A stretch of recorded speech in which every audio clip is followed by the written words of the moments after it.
What's up, world? It's your boy, Vic XL, and this is Riding Dirty News and Reviews. All right, I got a story coming out of South Georgia I gotta let you guys know about. All right, it seems like an unarmed black man has been shot and killed while jogging by two white men. All right, so it seems like Mr. Ahmed Arbery, 25 years old, was chased down while jogging in Brunswick, Georgia by two white men who believed he was a burglar. Now, if y'all don't know, Brunswick, Georgia is in the area between Jacksonville and Savannah. It's down in the area, South Georgia. All right, so basically, this is what appears to happen. All right, two gentlemen, Mr. Gregory McMichael, age 64, and his son Travis McMichael, age 64, seen this gentleman jogging and felt like he had committed crimes in their neighborhood. Now, at this point in time, Travis or Gregory McMichael, the father and son, have not been charged with any crimes, nor have they been indicted for any court appearances or any pending charges. All right, this case initially was put in the hands of DA George Barnhill of Waycross, Georgia, but he decided to remove himself from the case because his son works in the prosecution's office in Brunswick, Georgia. And at one point in time, Mr. Gregory McMichael worked in that same office and is now retired. So now the case has been referred to DA Thomas Durden in Hinesville, Georgia, which is 70 miles away from Brunswick, due to that conflict of interest. All right, so the son of the former DA, the son of the first DA who had the case, works in the prosecution's office in Brunswick, and Mr.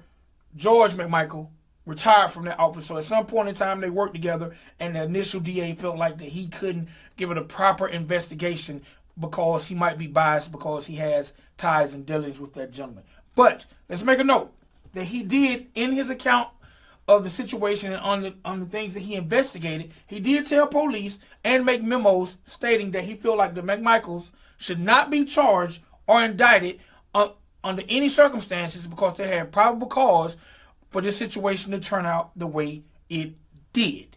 All right, so let's talk a little bit about the footage of what's going on in this situation. All right, it seems like there was footage made by a neighbor who witnessed this incident, and per the DA's office, the footage shows Arbery being the aggressor. Now, my question is, how can you be the aggressor when you're alone and unarmed, and you've basically been stopped or pursued by armed gentlemen? Okay, so this is Mr. Gregory McMichael's account of what happened. He basically stated that he noticed Mr. Arbery hauling ass down the street in the Satilla Shores Drive area, or the Satilla Shores neighborhood. He noticed him hauling ass, and that neighborhood had been victimized from burglary and robberies. And he felt like maybe this gentleman fit the description. Now, how he could tell that while he was jogging, I don't know. But he also said at some point in time previously, he had seen someone who looked like Mr. Arbery, and they put their hand in the front of their pants, which made him feel like he was armed. So on this particular day, which was February 23rd, he decided to grab his .357, and he got his son, who grabbed his shotgun, and they jumped in the truck to pursue Mr. Arbery. All right? Now, at this point in time, a neighbor who only goes by the name of Roddy noticed what was going on and jumped in the pickup truck to help these two gentlemen pursue this gentleman who was jogging through the neighborhood. At some point, they caught up with him. They told him to stop. They needed to talk to him, and he kept running. So they continued to pursue this gentleman, okay? They pursued him in the pickup truck. Sound very 60s to me. But they pursued him in the pickup truck. At some point in time, he stopped. He was cornered. I'm not sure of the situation, but he stopped. As they began to confront him, there was a physical confrontation between Mr. Arbery and the son, Travis. All right? As the two gentlemen fought, they was fighting over the shotgun that Travis was wielding, and somehow one shot went off, striking Mr. Arbery, and seconds later, there was a second shot. All right?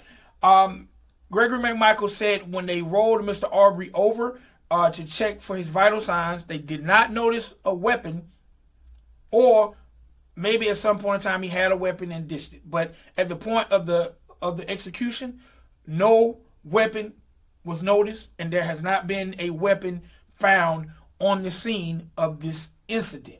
So, unarmed, as the story says, he was definitely unarmed.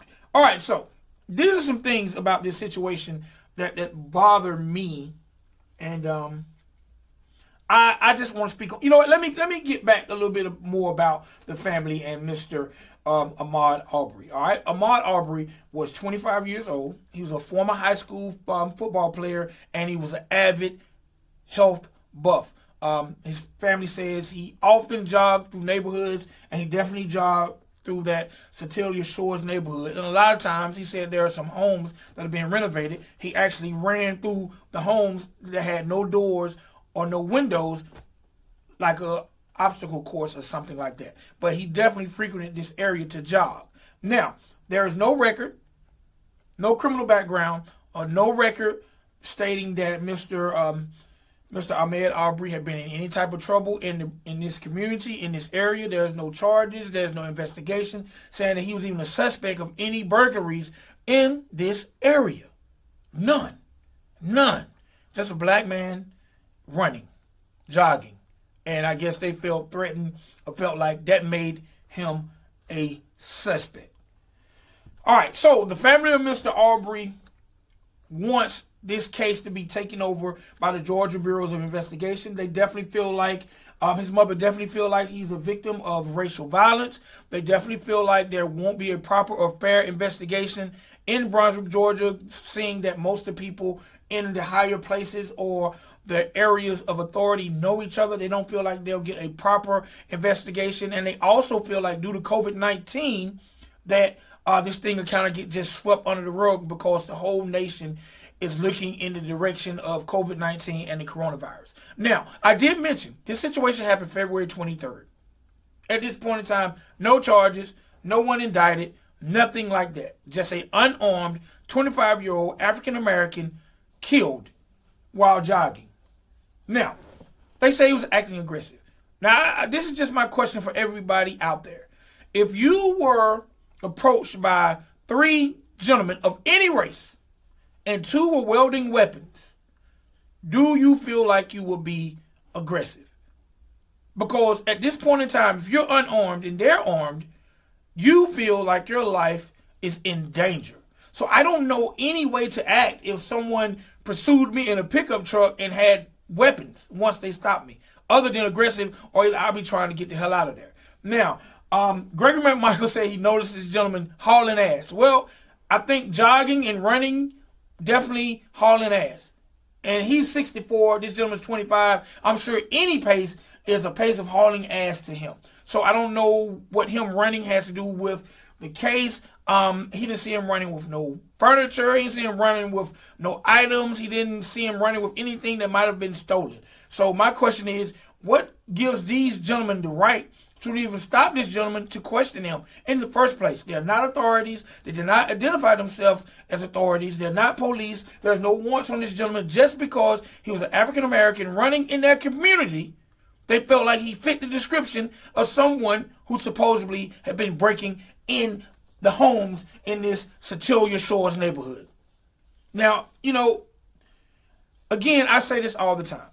America, we can't just let this situation go and people of other races act like it don't matter. Because this 25-year-old was someone's son. This was someone's son. And people of other races, y'all got to understand, what if this was your child? It's like no one says anything when unarmed African Americans are killed. It's like no one gives a damn. It's like no one cares. Like February 23rd, not one charge has been brought, no indictment, and this gentleman was unarmed, and he was approached by 3 gentlemen, 2 armed, one with a shotgun and one with a Magnum 357. Oh, but he is a retired investigator from the prosecution's office in Brunswick, Georgia. Oh, I see. I get it. A lot of times all this makes no sense, but makes all the sense in the world to me. Like I say all the time, racism never will leave its heads down. It will always rear its ugly head in these situations. Now, you cannot tell me, I refuse to believe, if this was a 25-year-old Caucasian running through their neighborhood, they would have stopped him. Where's the proof that says that this gentleman fit any description?